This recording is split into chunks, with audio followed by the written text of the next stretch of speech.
The Rolex Submariner needs no introduction, but if you had to buy only one, which one would it be? There's no shortage of variants in the current Rolex catalog, and the vintage market offers a dizzying array of options, but those can be treacherous waters. Vintage pieces are fabulous, but not very practical for daily wear for multiple reasons. Despite the 2020 release of the new submodels, my pick would be the now discontinued reference 114060. A lot of people call this the no-date sub, but this is not accurate. Rolex themselves call this the Submariner, and other variants are called the Submariner date. There is a reason for it. When released in 1953, the sub already bore many of the hallmarks of modern watches. Rotating 60-minute timing bezel, dial furnished with plenty of luminous material, stainless steel case, and importantly, a black time-only dial. It was indeed not until 16 years later, in 1969, that a date version was made, so this is the one that holds on to its roots the best in my opinion. The lack of a date magnifier to disturb the dial and legibility is an added bonus. The so-called maxi case with thicker lugs has been a divisive design choice ever since the series was released in 2008. In person, this is less obvious than images may lead you to believe. I personally love the technical look this lends to the watch.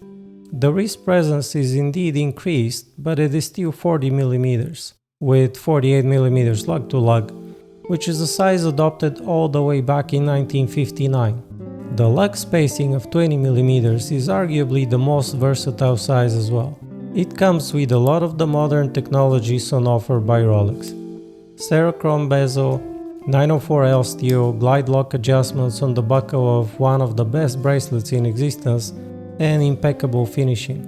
Ergonomics are great, from the perfect bracelet taper and milled clasp, to the tactile feel of the bezel, the operation of the triplock crown, the shape of the crown guards. The whole package is just fantastic. Nowadays, some may frown upon the 48-hour power reserve, but I found the caliber 3130 to be tough and dead accurate no matter what's thrown at it.